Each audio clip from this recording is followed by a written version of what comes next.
Ercília Macedo de Moraes Eckel, nome literário Ercília Macedo Eckel, casada, 2 filhos, minha mãe era filha única, então minha avó arranjou uma desculpa de eu ir ficando lá enquanto eu resguardo, e depois eu nunca mais saí da casa da minha avó. Por ela, alfabetizada por ela aos 5 anos, eu já lia, ela era evangélica e eu aprendi a ler em revista para criança. Ela era baiana, me ensinou a letrar com pronúncia baiana o alfabeto e juntar as sílabas. Depois, isso numa fazenda 7 léguas e meia de Goiás Velho. Com 7 anos eu fui para Goiás. E sempre gostei de ler. Ao meu lado tinha um pastor que não era esses pastores de visão muito restrita. Tinha uma grande biblioteca e eu li muito lá, até vir para Goiânia fazer vestibular. Aqui eu comecei um curso e trabalhei na Secretaria de Educação como auxiliar, registrando diplomas de normalistas na época. E ao me casar, o marido disse que não podia nem estudar e nem trabalhar. Então, obedeci para me arrepender logo depois. E depois dessa situação, eu fui com as 2 crianças sozinha para Anápolis. E lá eu devo muito a essa cidade, morei lá 9 anos, né? E eu sempre procurei, até os 15 anos eu não fui boa aluna não, mas eu tive um tempo de uma repetição do antiga segunda série ginasial e primeira, e eu aprendi a estudar e fazer resumo, e a partir daí eu fiquei sempre uma boa aluna. E fui uma boa aluna no último ano que eu fiz interna no Couto Magalhães, e esse boa aluna, primeira, segunda da sala sempre, me valeu quando eu precisei de voltar e lecionar lá. Aí lá eu terminei a minha faculdade, passei a lecionar no colégio, porque é um colégio evangélico, tinha todos os cursos, desde o primário até a universidade, e no colégio estadual de lá. Depois fui chamada para dar aula na faculdade também, e passei a... Eu fiz um trabalho de final de faculdade, uma monografia que estudava, eu escolhi fazer o estudo de Bernardo Ellis. Ninguém tinha feito ainda o estudo, eu escolhi os contos. Fiz até Veranico de Janeiro, que era o último livro que ele tinha feito. Fiz um apanhado uma coisa com muito cuidado, porque foi publicado em 68 e em pleno regime militar. Então, até pensei que fosse ter problema, mas não tive. E a partir daí, saiu, né, em 64, um pouco antes, um livro do Gilberto Mendonça Teles, A Poesia em Goiás. Olha a minha pretensão, uma pessoa que estava morando em Anápolis, no interior, começando minha vida intelectual e profissional. Eu pensei, eu vou fazer a mesma coisa em literatura, em ficção, então a prosa em Goiás. E a partir do estudo que eu fiz do Bernardo Ellis, eu entrei em contato com vários escritores e comecei a fazer questionário, mandar questionário para eles, e lendo os livros, até aproveitando o balancete literário que o Miguel Jorge fazia todo final de ano. Aí eu apeguei aquilo, aproveitando o apêndice do livro do Gilberto Mendonça, falei, eu vou fazer a ficção ou a prosa em Goiás. Já tem a poesia e fiz isso até 74. Só que eu deixei no Departamento de Cultura e esse sem cópia e original desapareceu. Mas alguns textos foram publicados no Popular, no Anápolis, na época o principal jornal de lá, o único, não me lembro, Folha de Goiás, 5 de março, que hoje é Diário da Manhã. Então tem vários. Um saiu do Ursulino Leão, saiu no Correio Brasiliense, né? E foi assim. Eu acho que por causa disso, elas quando estavam fundando a academia, falaram, é aquela lá de Anápolis. Lá tem também a Ivone Correia e é aquela outra. Eu que acho que foi isso. E aí me chamaram e eu aceitei ser acadêmica, cadeira 10. Depois, quando a faculdade de Anhanguera foi fundada, eu não ponho a faculdade de Anhanguera no meu currículo, mas agora aqui eu estou fazendo esse depoimento. Pela forma como eles me demitiram, sem justa causa, e nunca falaram por que ser meu professora fundadora. Então eu tenho essa mágoa. Mas aí, quando eles foram abrir a faculdade, estava precisando de professor de técnica de pesquisa e eu tinha já uma autorização que eu tinha começado também na Católica dar essa matéria. Essa matéria já existia desde 68 em Minas Gerais. Técnica de pesquisa, MTI, metodologia científica, no básico. E aí eu passei a residir novamente em Goiânia em 73, março de 73. Eu saí daqui em outubro de 63 e voltei em 73, quase 10 anos eu fiquei em Anápolis. E aí dava aula na Católica, na Anhanguera e no Estado, que eu já tinha sido concursada para o Estado. Fiz, na primeira turma que fez mestrado aqui, que nem tinha professor para o mestrado, eles vinham de São Paulo, a Moema estava terminando o curso dela lá e muito idealista, trouxe uma extensão para cá, na Federal, do mestrado. E aí eu comecei em 76, 75 esse mestrado, mas com muitos problemas pessoais, eu deixei o curso e fiz todos os créditos, mas caducou, porque demorei muito tempo. Aí em 82 eu fui para Curitiba, fiquei lá quase 4 anos, dei aula também lá na Faculdade Espírita, o nome não é Espírita não, mas era apelidada de Faculdade Espírita, e também peguei umas aulas no Estado, mas voltei em 85 e retomei as aulas do Estado e nele aposentei. Resumindo, é isso. E a academia? Foi convidada para... Eu acho que sim, por causa desse trabalho sobre Bernardo Ellis e também pelo tanto que eu publicava nos jornais sobre autor goiano. Suponho que é isso. Esse trabalho que se perdeu. Tá?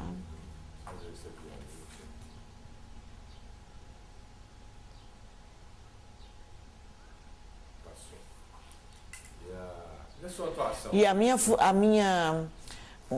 eu vim de Goiás Velho para fazer o vestibular aqui, numa época que mulher era muito submissa aos avós, aos pais, aos namorados, aos homens em geral. E eu rompi com isso e vim sozinha para cá. Aí meu avô falou, ela vai para Sodoma e Gomorra. Mas ele, para vender uma chácara que tinha sido minha, ele me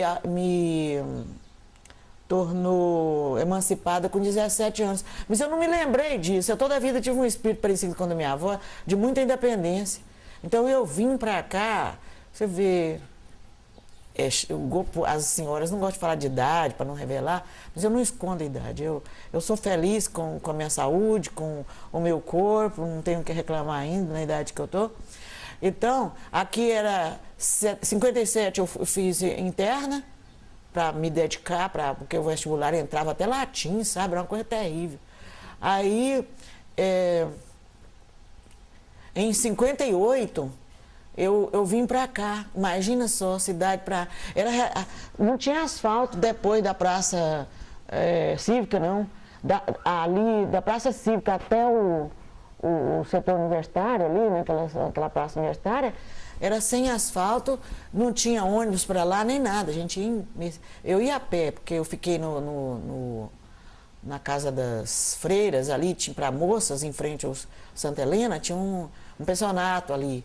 E eu ia a pé, mas muita gente ia de bicicleta, de garela não, de Vespa, que na época era Vespa, para lá, sabe, fazer faculdade lá.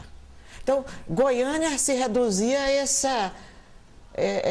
ali nesse setor, depois Paranaíba, e ali onde é Botafogo, ali tudo era lavadeira, quase assim, meio favelado, sabe?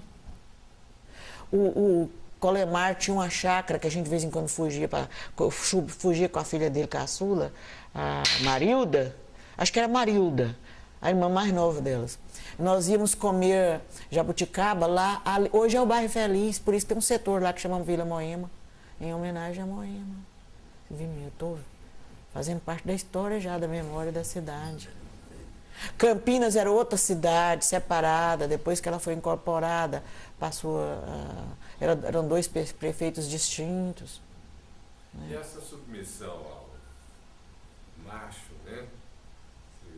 Como é que foi assim? Você teve... Não, nem tanto, porque numa época que ninguém quase divorciava, e não tinha divórcio. Divórcio veio em 79, se eu não estou enganada. Então, a minha formação evangélica muito rigorosa, não deu certo esse casamento, e eu rompi com isso e fui... Era uma coisa, era como se fosse um aidético ou um leproso na época, uma mulher separada. As crianças, quando alguém descobria, quase que não podia brincar, olha, é filho de mulher separada, desquitada. Era um estigma fortíssimo. Não estou exagerando, não. Era uma coisa terrível. Mas eu sempre dei satisfação para mim, sabe? Dei satisfação para mim. Então eu sabia que eu estava correta, não estava fazendo nada errado. Aí, e também direção de carro. Quase não era muito comum mulher dirigir, o homem levava, trazia, fazia tudo. Eu tirei minha carteira também de motorista, que bem cedo ainda. Mas pensando aqui na academia, aqui dentro mesmo, né? Você passou por várias casas. Eu queria falar sobre as fundadoras, sobre a união e persistência das fundadoras. Eu tenho 72 anos. Eu sou de 37. Eu não posso reclamar da vida. Hã? Praticamente da idade de Goiânia, quase. Uai, quando eu comecei a estudar em 44 no grupo escolar Manuel Caiado lá em Goiás Velha, a gente sentiu o cheiro da capital ainda em Goiás. Eu fui criada em fazenda, cresci em fazenda. Eu lembro quando... Eu ia sempre em Goiás, mas eu lembro quando eu cheguei a primeira vez em Goiás, no cavalo, que eu aprendi a andar a cavalo muito cedo. Na garupa, na frente, na garupa, e depois, com 5 anos, eu já tinha meu cavalinho chamado Picolé. E aí, nós chegamos já, a luz da cidade estava acesa. Você acredita que o Goiás Velho era motor, 10 horas de desligava. Eu falei, vovó, as estrelas caíram tudo do céu, você acredita? Vovó que me contou depois, muito tempo que eu tinha feito, eu lembro daquela coisa, vovó, as estrelas caíram, olha lá, tudo no chão. Ela falou, não, minha filha, aquilo é luz, depois você vai ver.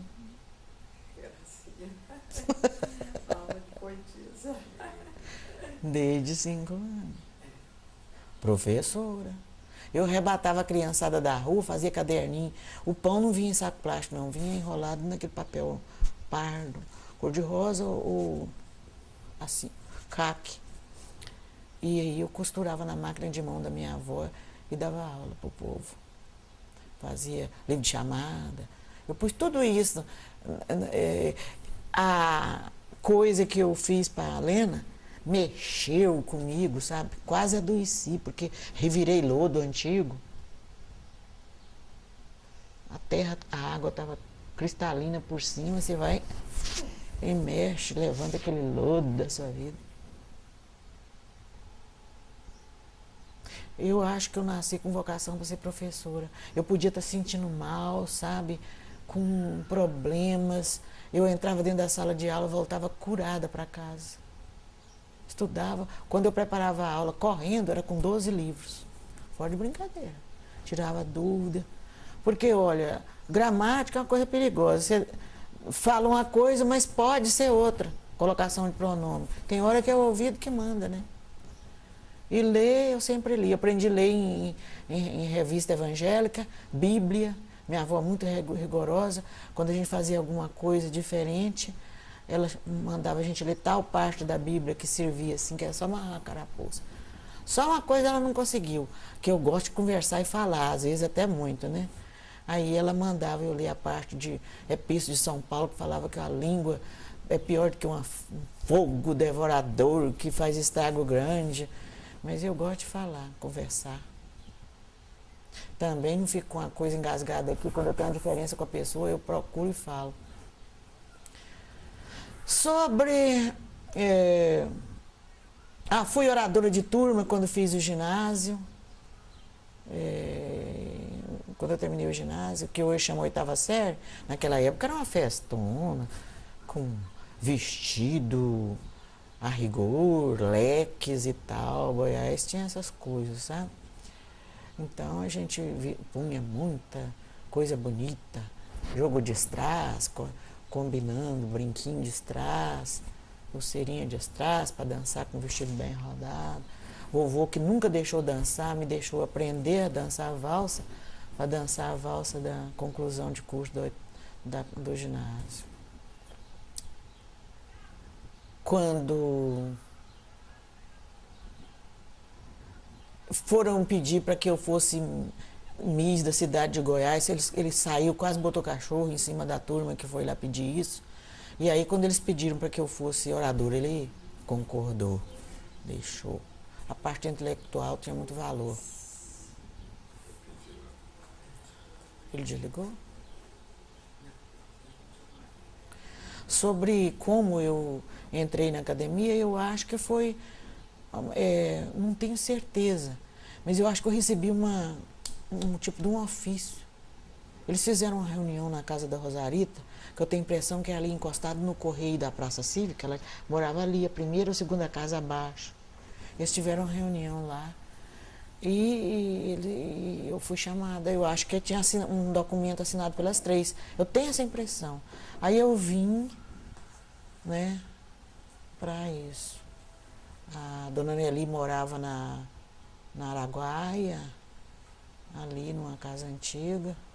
O marido dela era irmão do ex-governador, né, o Francisco Ludovico, o marido da Nelly. E eu devo muito favor para ela. Quando eu tinha dúvida, ela me abria a biblioteca, me facilitava muita coisa. E elas foram muito unidas, as três. A Rosarita tinha um jogo de cintura grande, e eu acho que era descendente de gente Fleury e Caiado, né? A outra já era de outra família, que às vezes antigamente eram rivais. A Ludovico, a dona Nelly.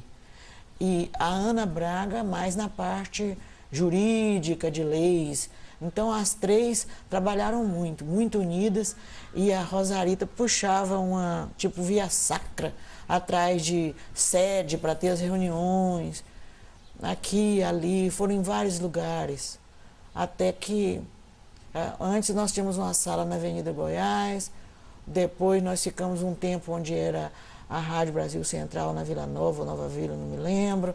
Depois o Zé Mendonça cedeu o Instituto Histórico Geográfico. Antes nós tivemos um tempo também na sala da Academia Goiana de Letras, cedido uma sala para nós, quando o Colemar doou a casa dele para a academia. E finalmente aqui, essa coisa maravilhosa que o Marconi Perillo fez para nós. E tão decorada, com tão bom gosto, né? Com paisagismo e tudo. Então, eu acho isso aqui muito lindo. Bem administrado, né? Aqui começou com a Augusta Faro, e ela deu continuidade, né? A Heloísa Helena. E continuidade, com muito zelo e apreço aqui com os quadros e a parte artística e também paisagística.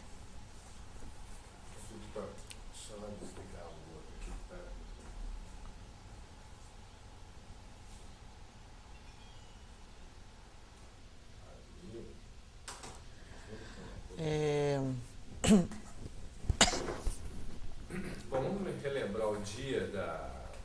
A posse foi muito emocionante. A posse foi na Assembleia Legislativa.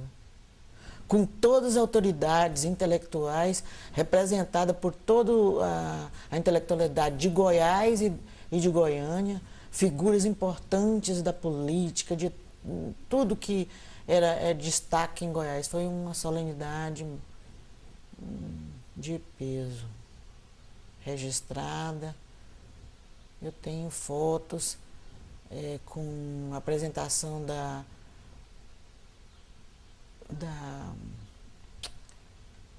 menina casada com um psiquiatra, Maria Augusta Calado, cantou. Foi muito bonito. Muitas acadêmicas que estavam lá naquele dia já faleceram. Eu estou aqui porque eu era a mais nova de todas, tinha 32 anos na época. Eu e a Maria Ludovico eram as mais novas da academia na época. Eles mais tarde foram colocando gente jovem, mas a tendência era para pessoa de mais experiência, de mais evidência, né? E eu penso que quem quer entrar aqui, quem pleiteia, se for na parte de literatura, deve ler muito, né? Publicar, se tornar conhecida, para depois pleitear uma vaga. E quem é da arte plástica, pintora ou escultora, deve também ter muitos quadros e obras já expostas e com relativa importância no Estado e às vezes fora dele. E quem pensa em artes cênicas, teatro ou música, pela mesma coisa. Você vê a SPCL, né? Que coisa respeitada no Brasil todo. A Guilhermina na parte de escultura, pintura também, mas eu principalmente admiro mais como escultora, conhecida fora do Brasil. Acho que fica quase mais em Paris do que aqui atualmente, não sei como é que está a situação dela. Você entrevistou? Não tem jeito de localizar essa Guilhermina? Porque ela foi meio assim, deixou de ser imortal um tempo.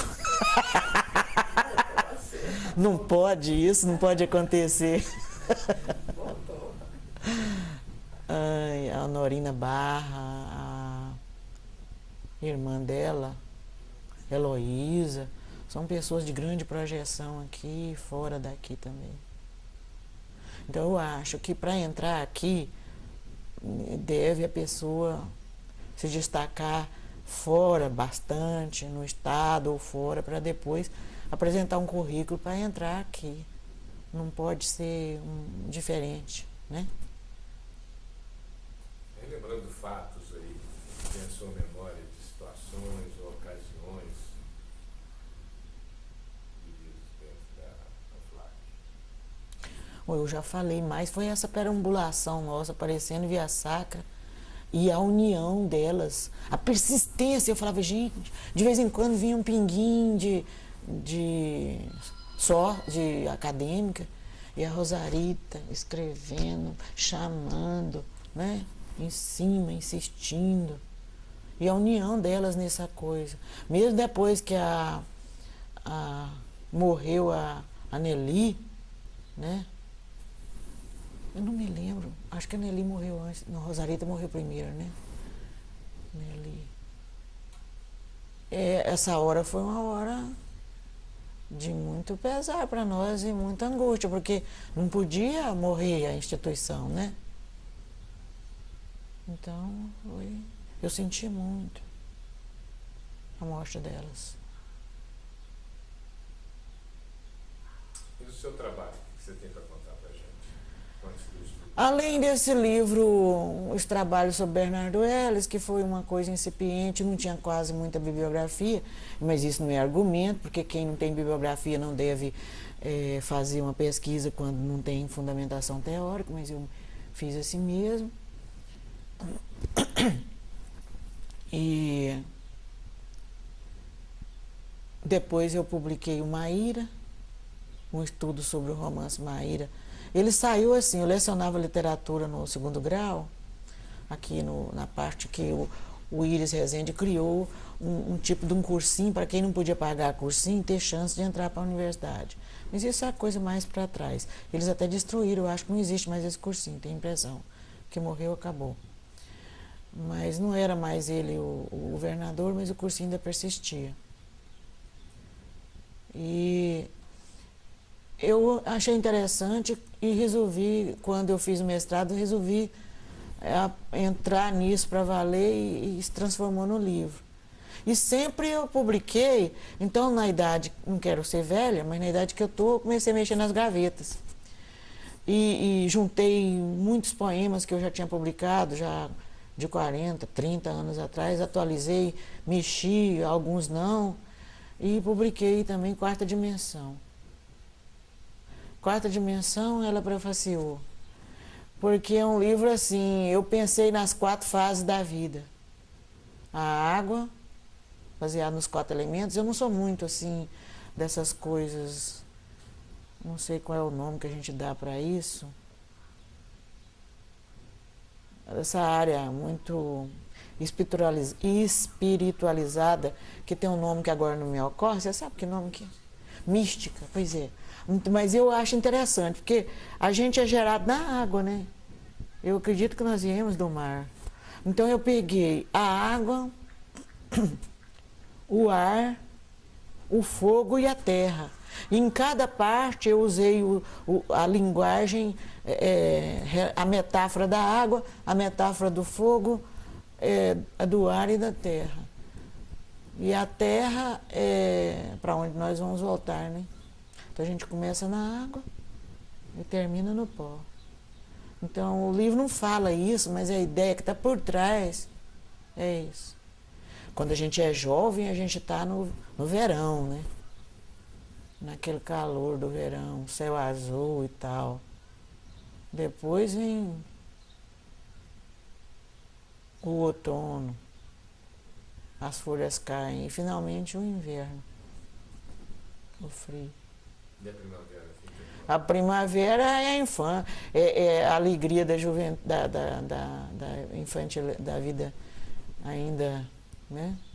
Tudo isso passa lá, menino soltando pipa, jogando gude. Né? Agora eu estou fazendo um que vai chamar Os Portais da Viagem. Mas só textos, não tem poesia. Ele vai começar no portal inicial da vida. Ninguém gosta que fala de morte, mas eu penso de... O livro está quase pronto. E ele está na internet, está quase pronto. Mas o que está na internet eu ainda vou dar... Tem texto definitivo e tem outros que eu ainda vou mexer. O último portal, o penúltimo já está escrito, que chama Transcendência. Quer dizer, a gente está passando para a parte invisível do corpo. Mas você vai falar de morte? Que coisa horrível, Ercília. Você ainda está bem ainda? Falar de morte, que coisa horrível. Aí eu comecei a comprar e ler sobre a morte. Sabe que a morte é negada? Eles agora criaram a pessoa... Os hospitais escondem os mortos. Morreu, eles cobram, faz de conta que vai para uma operação. Então não mostram os mortos. A morte já pegou um ritual parecendo com nascimento, batismo e casamento, sabe? Então a morte agora tem ritual, você gasta muito se tiver dinheiro. É uma forma de negar a morte, né? Não vou negar, não. Estou pensando que não vou negar. Eu estou entre ser enterrada e ser incinerada. No meu texto. Porque incinerado você vira pó de novo, né? Só que não é um pó assim. Mas eu vou falar. Mas eu não vou. A minha morte vai ser com humor. Um dente que eu trato e perco o canal, um cabelo que cai, a vista que vai precisando de... Eu perdi o olfato em 2006. Quer dizer, é uma morte. Eu já perdi o olfato. As suas limitações, antes, se não for uma morte acidental, você vai morrer lentamente. Tem gente que perde dente, mas eu cuido muito dos meus, ainda tem muitos dentes aqui. Então você vai morrendo lentamente. Berruga que sai no lugar que você não quer, assim, aquela coisa horrível que vai acontecendo com a gente, né? A morte é lenta. Tem gente que sofre problema ósseo. Então eu vou abordar isso com amor. A pessoa já vai, no final perde a audição, mas eu estou ouvindo. Parece que perdi um pouquinho do som agudo. Parece que é o que a gente perde primeiro, né? Os sons muito finos. Mas eu ainda estou ouvindo bem, graças a Deus. Mas eu pensei em ser uma velha que tinha pouca visão e pouca audição. Olha que traição que fez comigo. Perdi o olfato, mas já estou tentando ver. Ou uma coisa que eu não esperava. Precisava de Joanete, não tem nenhuma. Agora eu perdi o olfato. E já fiz tratamento 2 anos, agora eu interrompi, mas eu vou ver se eu consigo sentir um cheiro. Alguma coisa química, eu boto no nariz dentro, eu ainda percebo muito longe. Mas alho, pimenta, essas coisas agressivas, hortelã, cheiro, eu gosto de tempero, gosto de cozinhar com bastante tempero, não sinto cheiro de nada. É muito triste, é muito triste. Eu descobri muito depois. Eu falava pro meu marido, mas assim, me sente muita caatinga, que isso? Depois que eu descobri que eu é que não sentia cheiro. Mas em Goiás, vamos então voltar lá na primavera. Sua primavera foi lá, né? No sítio, na fazenda do meu avô, com a liberdade plena, montando a cavalo com 5 anos, em pelo, com cavalo sem nenhuma, nada. O cavalo eu dirigia pela crina. E hoje está aí publicando na internet.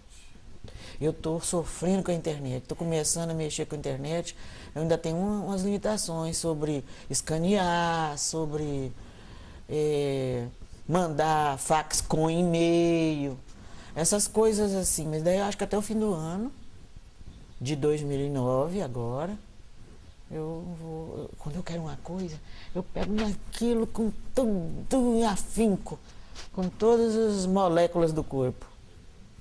Moléculas não, células.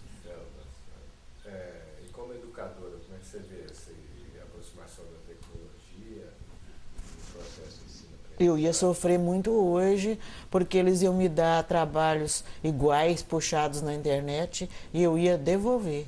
Eu fui uma professora muito rigorosa. Hoje eu até penso se valeu ser tanto rigor, sabe? Foi uma professora muito rigorosa, e comigo e com os alunos. Aluno que escrevia sertão com C, para mim tinha que ser reprovado. Hoje eu encontro na faculdade, sertão com C. Intelectual com QI, pode?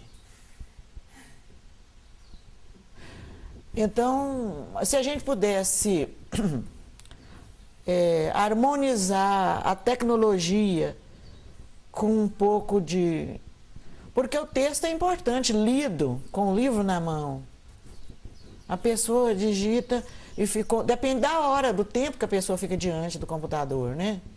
Se for tempo demais, ele até isola dos amigos, eu acho. Mas educadora com tecnologia ia ser um desafio. Mas eu ia entrar. Eu ia levar tecnologia para a sala de aula, eu ia aprender, talvez eu hoje dominasse mais. Porque já tem 15 anos que eu me aposentei. Talvez fosse hoje eu dominasse mais o computador, a tecnologia, né? Mas esse negócio de trabalho puxado computador, porque no meu tempo a gente percebia que o aluno copiou, mas ele pelo menos, eu exigia que ele passasse com as próprias palavras e tinha que ter conclusão em cima do que ele pesquisou, dele mesmo. Aí o aluno sofria, porque além de eu ser professora de literatura e redação, entrava a professora de metodologia científica, de técnica de pesquisa, que aí tinha que fazer primeiro o corpo do trabalho, a conclusão, e por último a introdução. Que a introdução é a apresentação do texto. Como é que eu vou apresentar uma coisa que eu ainda nem conheço? Não pode ser a primeira coisa a ser escrita, tem que ser a última. Né? E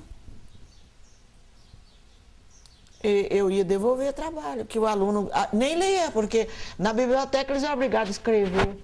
Agora eles puxam, eu vejo, nem lê. Tem que apresentar na sala, junto com outros, tem que ter uma forma de aferir isso. né? Que vem do computador.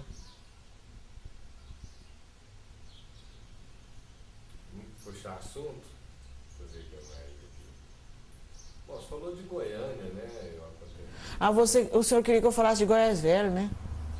Mas aquela hora que eu pensei que não estava sendo gravada e que o senhor já estava me gravando há uns 10 minutos ou mais, então eu tinha falado que quando eu cheguei eu comecei a estudar no grupo escolar, eu senti o cheiro ainda da capital. Aquela coisa ainda da sociedade, como se lá... eu vou falar uma fofoca. Vovó me levava para melhorar alguma coisa com a Consuelo Caiado, uma farmacêutica que ficava no centro da praça. E ela me ensinou a ler rodapé, rigorosa, falava francês, lia francês. Então, ela falou assim: Goiânia? Que é isso? Isso a capital ainda vai voltar para cá? O melhor asfalto é cocô de vaca. Eu não passo naquela cidade. Eu vou quando preciso ir no Rio de Janeiro, eu procuro um jeito de ir de avião, não passo naquela cidade. Tinha aeroporto em Goiás, uns tec-tecinhos, umas coisinhas. Mas eu gostava dela assim mesmo. Ela me ensinou, eu tenho um texto que fala da Cora Coralina, eu tinha um costume de ficar assim, que eu ficava nervosa, fazendo assim, batendo o joelho. Aí ela falou assim: você sabe o que significa mocinha batendo o joelho, a perna assim? Eu não vou nem falar o que é. Estou precisando de alguma coisa que só o homem pode me resolver. Ela falava rasgado, uma coisa horrorosa. Nunca mais bati perna assim, encontrando os joelhos. Bom, aí veio Goiânia, né? E aquele negócio dos morros cercados, muito limitado. Não era só o limite da religião e do costume da casa, muito rigorosa. Tinha o limite ainda do horizonte, que a gente tinha horizonte curto. Mas graças a Deus na fazenda eu tinha um horizonte largo. Via longe, graças a Deus. Goiânia eu peguei, Goiânia não lembro com quantos mil habitantes, 58. Tem que pesquisar. Eu já estava começando a faculdade, tinha mais de 18 anos, parece 20, qualquer coisa assim. Mas eu acho que era tão conservado, porque nem passava... A mulher falou assim: mas você não pode tomar posse para trabalhar na Secretaria de Educação? Você é muito criança, você já tem 18 anos? Eu tinha muito mais. Tinha 20, 21, coisa assim. Mas em Goiás, a cidade de Goiás ali, né, é a terra de Cora, né? Nesse período... Ela não estava lá. Ela não estava.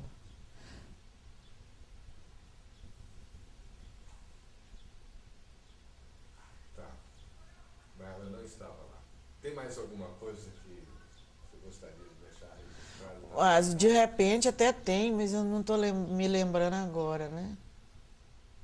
Não estou me lembrando. A nova safra de escritores, como é que você tem visto? Tem acompanhado? Escritoras, principalmente? Não, nem tanto, por causa da distância que eu estou em Caldas.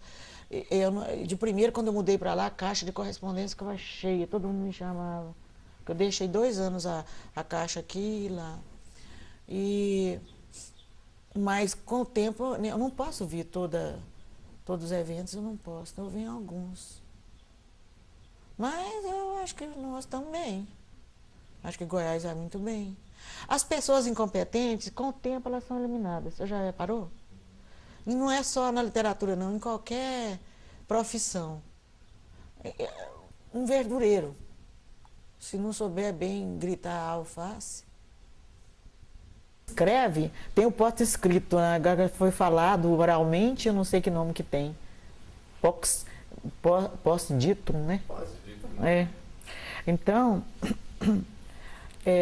além daquela linguagem literária rebuscada do Evangelho, da Bíblia, em que eu fui alfabetizada, que tem muita linguagem literária e poética nos livros, principalmente do Velho Testamento. Quando eu passei do primário para o ginásio, eu tive uma professora de matemática que não era de português, isso que é terrível, né? De matemática, do Alci Caiado. E ela gostava de, nos eventos, nas datas importantes do calendário escolar, ela fazia apresentação no Salão Nobre do antigo liceu. E escolhia algumas pessoas, eu não sei se por quê, pela voz, não sei, não me lembro por quê. E eu era muito discriminada por ser evangélica, uma discriminação terrível por ser evangélica. Naquela época era triste. E ela me escolheu para falar, mas porque também eu já declamava poesia evangélica nas datas de Natal, nos dias especiais na igreja. E ela me ensinou a arte de declamar, com aquelas mesuras, com aquela impostação que hoje não existe mais, sabe? Então declamei muito tempo, até terminar o... Talvez por isso tenha sido a oradora da turma também, né? Conhecida na cidade pequena, eu declamava as poesias. Ela era rigorosa na entonação, na dicção e na entonação da poética. E quando eu vim para Goiânia, teve uma coisa... A cidade, Goiás, não tinha ainda asfalto até aqui. Eu vim para cá em dezembro de 57. Em 58 eu arranjei um servicinho periódico no Tribunal Eleitoral, sei lá como é que chama, cartório eleitoral, para fazer título e tal. E quando foi à tarde, todo mundo, morreu o doutor Brasil Caiado. Gente, como morreu? Vinha num jipe de Goiás e ele andava, e vinha um poeirão, e ele tinha um negócio de botar a cabeça de fora. Ele pôs a cabeça de fora, passou uma condução, não me lembro que tipo, se foi caminhão, outro carro. Ficou pendurado só por um pedacinho de musculatura, a cabeça dele foi arrancada. Goiás não tinha isso. Hoje a cidade, o estado é todinho urdido de rodovia, na época não. E eu casei pela segunda vez, com 56, mudando de assunto, eu casei pela segunda vez aos 56 anos com um alemão. Deus mandou para mim esse alemão, um companheirão. Então, eu estou no segundo casamento. Horst Eckel, mais novo que eu, 1 ano só. Fui à Alemanha. E como é que está sendo esse mix de culturas? Dá pra gente ficar... É impressionante. Eles conversam com qualquer assunto que você vai conversar, se for sobre Goiás, falou num lugar que ele não domina, você tem que pegar o mapa. E quando eu fui lá, observei a mesma coisa. Todo mundo lá conversa, história, geografia, olhando no mapa. Por isso ele tem um mundo na cabeça. Sabe? Ele tem um estudo técnico, não tem universidade, mas pode dar aula para mim toda hora. Porque lê muito e conhece, e viajou muito, conhece o mundo. Acho que ele só não foi na Ásia. Viajou, morou no Líbano 2 anos, na Arábia Saudita mais 2, no Camarão não sei quanto. Então é interessante, uma pessoa, para a gente conversar com ele, é muito interessante. E como é que é esse enlace, né, matrimonial depois já dos 50? Como é que isso foi? Veio naturalmente. Eu tinha sabe que eu sou de formação evangélica. Minha prima primeira, sobrinha de meu pai, filha do irmão do meu pai, é casada com um pastor. E eu fiquei 50 e tantos, quase aposentando. Ela aposentou em Brasília, que eles são de Brasília, e tinha uma casa em Caldas. E eu ia lá, e ele tinha amizade com a irmã de uma professora que era amiga minha desde o tempo de Anápolis. E assim eu conheci. Né? Como é que funciona hoje a relação? É diferente de quando... deve ser bem diferente do primeiro casamento, né? Muito diferente. Porque ele é uma pessoa assim, quando eu o conheci, hoje ele abrasileirou um pouco, mas quando eu conheci, ele estava lendo uma revista, eu estou do lado, junto. Aí ele perguntava se podia passar a página.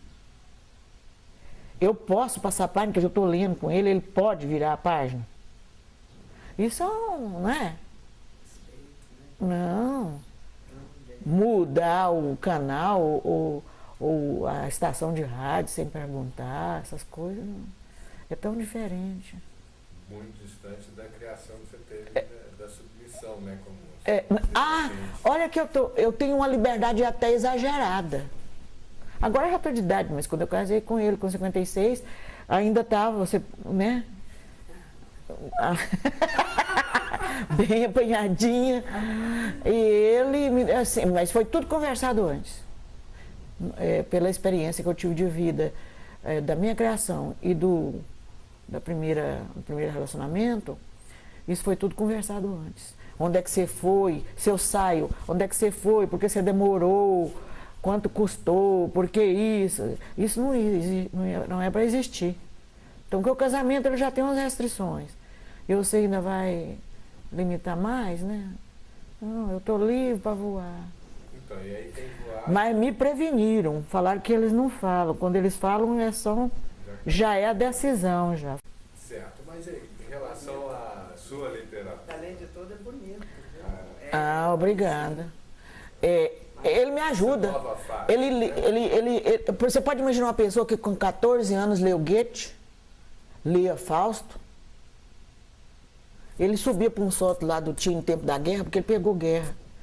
E ia ler isso lá em cima. Então um dia eu estava lendo de Tu e Eu, ou Eu e Tu, do Martin Bob, eu não esqueci como é que chama o autor. Ele já tinha lido, é filósofo, meio árabe, meio não sei o quê, sabia tudo do homem. Então eu preciso prestar atenção. Eu sou péssima em geografia, de vez em quando eu localizo um lugar onde nunca existe, que está em outro país, e ele dá uma risadinha amarela. Ercília, você não pode dizer isto. Certo, mas depois agora, mais recente, você andou buscando anotações, poemas, coisas que havia escrito no passado. Eu atualizo. E essa nova fase sua de liberdade, segurança emocional, né, que você encontrou com esse... Eu atualizo tudo, o que era do homem. Qual a influência que tem o seu emocional da sua... Porque eu vejo que você é uma pessoa muito emotiva, expansiva. Mas essa emoção minha é pro lado ruim também. Eu não guardo nada escondido, nem raiva e nem amor, nem nada. Eu falo logo. E a pessoa, às vezes com uma pessoa que eu não tenho muita intimidade, eu deixo os sinais por onde eu vou que eu não estou gostando, sabe? Minha cara, meu corpo fala. E com ele é a mesma coisa. Sim, mas eu estou querendo chegar no livro que você está prestes a publicar. Ah, sim! Isso, onde que eu quero chegar depois de... Você começou a escrever esse livro, você está reunindo... Coisas antigas. E o que está antigo, tem texto que eu joguei fora. Tem texto que eu joguei fora. Então, quando você volta lá nesses textos... Eu atualizo. Eu ponho como se fosse acontecer, ou então eu atualizo. A gente pode mentir à vontade, né, em literatura. Mas tem hora que ali é meio autobiográfico, tem coisa que eu uso a primeira pessoa e não escondo, é mais crônica do que ficção, sabe? Mais crônica. E se eu viver mais tempo, eu quero reunir todos os meus textos e seminários que eu fiz no mestrado, a primeira vez que caducou, e esse último, mas aí tem que rever, porque muitas teorias, muitos autores já morreram ou já escreveram outras obras, isso exigia de mim muita leitura, sabe, para não publicar igual eu apresentei na década de 90, final de 80. Então eu teria que rever. E um livro de redação. Eu tenho vários arquivos eu lecionei redação 31 anos. Eu tenho vontade de fazer Mas assim, não. Você compra um livro de redação, tem mais gramática do que o que é um texto de redação. Eu quero começar com a palavra. Igual o menininho. Eu quero evoluir. A criança fala uma palavra, depois ela fala uma frase, depois ela tem um parágrafo, aí um texto. A minha ideia é fazer um livro assim, palavras quentes. Sol, tal, brasa, depois sentido figurado. Palavra quente, carinho. Então, palavras frias, palavras ásperas, palavras pequenas, palavras grandes. E eu vou trabalhar com as palavras, depois com a frase, essas palavras na frase, depois com um parágrafo, depois com um texto. Pensa em fazer um livro de redação, sim.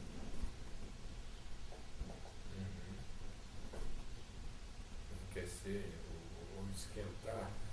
Não, é que você me perguntou sobre a tecnologia e a internet. A internet está reduzindo a capacidade da pessoa não só emocional, porque a pessoa fica ali aquele contato digital, eu não sei, porque você não lê tudo da pessoa. Quando ela fala com várias partes do corpo, com os olhos, com as mãos.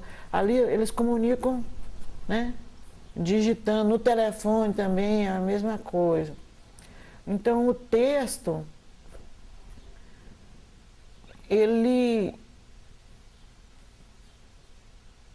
eu perdi o fio do que eu ia falar. Então o texto... O ambiente frio da internet com... você estava, acho, querendo comparar com esse... É com esse livro que eu vou fazer. Então eu quero fazer um livro contemporâneo de redação, mas que a pessoa veja que além de ele ficar no computador, ele tem que ler também. Né? Quem sabe as pessoas que leem resumo de livro, se informam, interessam também porque biblioteca eu acho que, será que vai... Mas quando começou a televisão, disse que ia acabar tudo, não acabou nada, nós estamos lendo do mesmo jeito. Então eu acho que a internet não vai matar o livro, não. O livro pode ser modificado. Você já viu a Super Interessante? Ela é formatada, você pega a revista Super Interessante, parece que você está vendo uma tela de computador.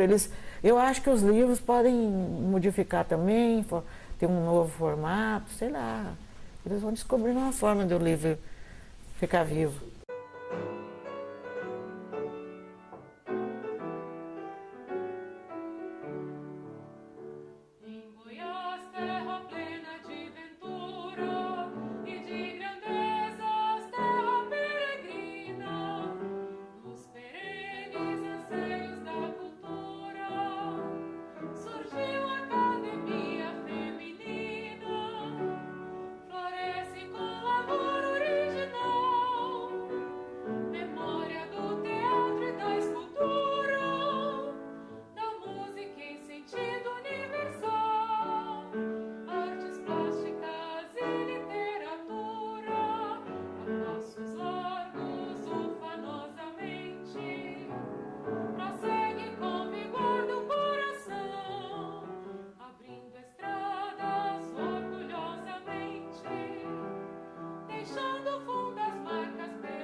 A criação da FLAG foi uma necessidade na vida de Goiânia.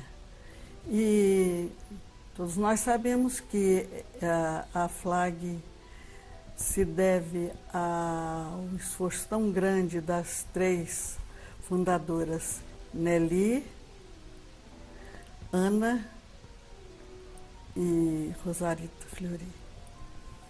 Maravilhosa essa ideia de iniciar a academia, não só de música, escritora, escultora, pintora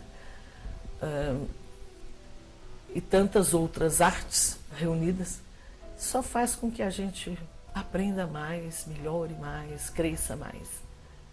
O campo para as mulheres foi uma coisa formidável, porque nós antes não aparecíamos, fazíamos, mas a gente não aparecia. E com a FLAG, o campo se abriu e o horizonte começou para nós mulheres. O conjunto da academia, de modo geral, teatro, literatura, artes plásticas e música, formou um elo total, como diz mamãe mesmo, somos elos da mesma corrente. Além de congregar pessoas de reconhecido valor e competência, e ligadas por laços de amizade que se reforçam nesse convívio aqui na academia, eu acho que a academia é uma espécie de reduto. Outro dia eu estive lá, eu fui lá levar não sei o quê. Eu estava olhando lá, falei, meu Deus, que coisa, nunca sonhei ter meu nome numa tribuna de falação. Mas na realidade a gente fala muito, acho que mereço. O importante para entrar na academia é ter arte. Ter arte, seja ela qual for, e amar apaixonadamente essa arte. Me orgulho muito de pertencer à academia e representa para mim assim, o máximo da cultura da mulher goiana, né? Falou, eu entrar na academia, parece que é a mesma coisa que eu tocar numa hóstia consagrada, é uma coisa tão sublime. Sempre participei das reuniões, dos eventos, e aqui com a academia, porque eu considero a academia a continuação da minha casa. Agora eu retorno à academia, é uma coisa maravilhosa que eu quero dizer para as minhas colegas acadêmicas. Então isso aí foi muito bom, foi meu renascimento para a academia, foi através da nossa presidente. Há 3 anos estou à frente da presidência da FLAG. Cada vez que nós nos reunimos para realizar uma festividade, uma atividade cultural, sinto que a FLAG se fortalece, fica maior, alcança melhor os seus objetivos. Objetivos sonhados pelas 3 fundadoras, Beli Alves de Almeida, Ana Braga e a idealizadora Rosarita Fleury. Eu acho que ela está fortalecendo cada vez mais, né? Mulheres importantíssimas vindo, inteligentíssimas. Muitos achavam que a academia não ia durar muito. Mulher, né? Aqui de Goiás, inclusive, seria uma coisa passageira, um sonho de uma jovem, sonho de umas jovens. Isso passaria, mas não, continuou. E parece que hoje ela está firme aqui, está arraigada. É muito respeitada. Antes nós tínhamos uma sala na Avenida Goiás, depois nós ficamos um tempo onde era a Rádio Brasil Central na Vila Nova, Nova Vila, não me lembro. Depois o Zé Mendonça cedeu o Instituto Histórico Geográfico. Antes nós tivemos um tempo também na sala da Academia Goiana de Letras, cedido uma sala para nós, quando o Colemar doou a casa dele para a academia. E finalmente aqui. Sobre a minha mudança e a feitura dessa casa. Eu cumpri essa missão. Foi um prazer muito grande pôr essa casa de pé, decorar essa casa. E foi assim, eu me sinto realizada com o que eu pude colaborar para a Academia Feminina de Letras e Artes de Goiás. Aqui na academia, esse espírito de fraternidade reine sempre entre todas, para que possamos no futuro ver os nossos descendentes, nós espiritualmente, assistiremos à felicidade que eles vão sentir, sabendo que nós trabalhamos em conjunto pela dignidade moral, espiritual e literária do nosso povo.